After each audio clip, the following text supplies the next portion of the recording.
warahmatullahi wabarakatuh. Alhamdulillahirrabbilalamin. Wassalatu wassalamu ala asrofil anbiya wal mursalin wa ala alihi wa sahbihi ajma'in, amma ba'du. Pertama-tama marilah kita panjatkan puji syukur kita atas kehadirat Allah Subhanahu wa taala, atas berkat rahmat dan karunia-Nya kita masih bisa mendengar serta menikmati Ramadan ini hingga penghujungnya. Serta tak lupa pula salawat bertangkaikan salam kita hadiahkan kepada junjungan kita Nabi besar Muhammad Sallallahu Alaihi Wasallam beserta sahabat dan para pengikutnya hingga akhir nanti. Sebelumnya, perkenalkan, saya Niong Octavia, mahasiswi Fakultas Psikologi Raden Fatah Palembang, angkatan 2020. Hari ini berkesempatan hadir untuk membersamai teman-teman dari Psikometik UIN Raden Fatah Palembang dalam kegiatan psikologi Ramadan. Nah, di hujung Ramadan kali ini, saya akan membahas tentang kata memaafkan. Sebelumnya pasti sudah tidak asing ya dengan kata memaafkan. Saya sedikit mau bersenandung nih teman-teman. Ada salah satu lirik dari teman-teman nasyid yang saya dengar seperti ini liriknya. Setiap ucap dan juga sikap pastilah mengandung hilaf. Banyak pula hianat dalam setiap apa yang diperbuat. Dengan senyuman dan keikhlasan, mari saling memaafkan, hiasi kehidupan dengan damai dan sebarkan kebaikan. Nah, teman-teman, berdasarkan penggalan lirik tersebut, kita kembali mengutip tanda maaf, kata maaf. Apa sih memaafkan itu sebenarnya?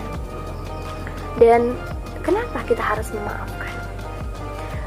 Memaafkan adalah menjalin hubungan kembali untuk melepaskan diri kita dari serangan-serangan penyakit hati, yaitu salah satunya adalah dendam.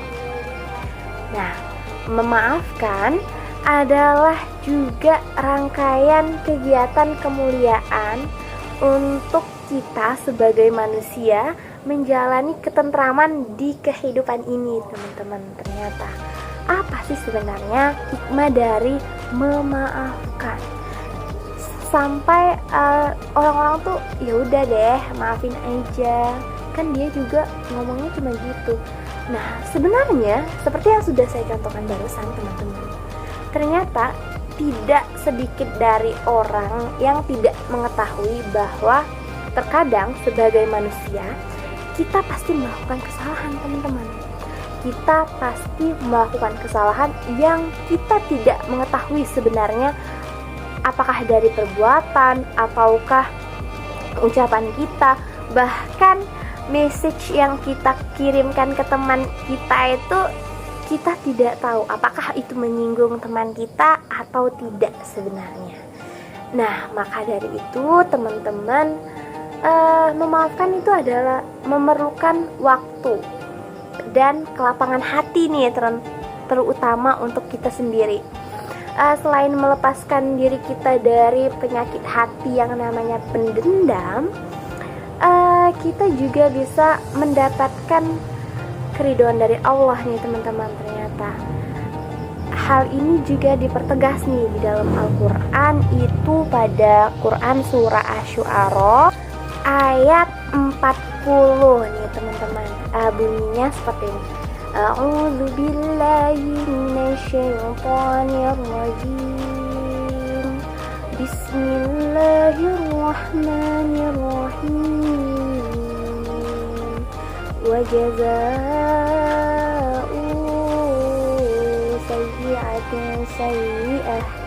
sayyi'atin sayyi'atun mithluha faman 'afa wa aslaha fa ajruhu 'ala Allah innahu la yuhibbuz zalimin. Shadaqallahul azim, shadaqallahul azim. Nah, apa sih arti dari ayat yang saya bacakan tadi?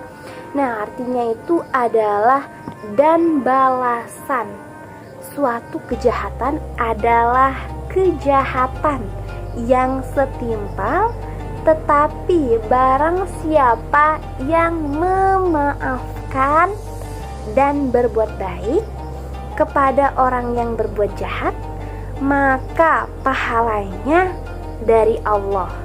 Sungguh dia tidak menyukai orang-orang yang zalim. Nah, teman-teman, ternyata hikmah dari buah dari memaafkan ini besar loh. Sudah tercantum di dalam ayat suci Al-Quran bahwa sebagai manusia, ketika kita memaafkan dan mau memberikan peluang untuk orang lain itu berbuat baik lagi kepada kita, menjalin silaturahim lagi kepada kita, maka akan ada pahala yang akan diberikan Allah Subhanahu wa Ta'ala kepada kita secara lebih. Kemudian juga sesungguhnya Allah tidak menyukai orang-orang yang zalim. Nah, teman-teman, ternyata orang yang tidak memaafkan itu bisa dikatakan orang-orang yang zalim, teman-teman.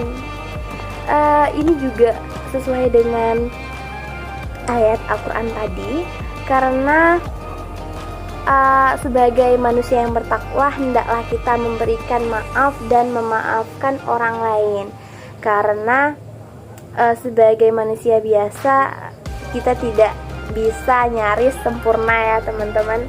Hal ini juga berkaitan dengan kehidupan. Pasti saja kita itu merasakan kesalahan, entah kesalahpahaman yang dibuat dengan sengaja ataupun tidak.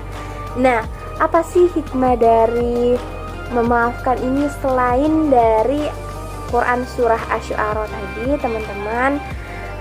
Berdasarkan riset yang sudah saya lakukan, salah satu artikelnya mengatakan bahwa hikmah dari memaafkan itu adalah tanda orang yang bertakwa. Kemudian yang kedua, menambah kemuliaan dan berwibawa. Yang ketiga adalah pengantar ke jannah. Yang keempat adalah meningkatkan derajat seseorang hingga ke surga. Nah, mungkin itulah teman-teman sepenggal hikmah tentang memaafkan di pembahasan kali ini bersama saya. Berhubungan menjelang beberapa hari lagi Hari Raya Idul Fitri, mari teman-teman kita saling memaafkan dengan hati yang lapang, memberikan maaf sebesar-besarnya kepada orang yang pernah memberikan luka di hati kita, agar kita bisa kembali fitri, bisa kembali suci, dengan tidak ada hal-hal yang mengganggu diri kita dan hati serta pikiran kita. Sesuai dengan salah satu syair tadi, saya ulangi, setiap ucap dan juga sikap pastilah mengandung khilaf. Banyak pula hianat dalam setiap apa yang diperbuat. Dengan senyuman dan keikhlasan, mari saling memaafkan, hiasi kehidupan dengan damai dan sebarkan kebaikan. Saya mengucapkan selamat Hari Raya Idul Fitri kepada teman-teman semua yang menonton channel Psychomatic ini.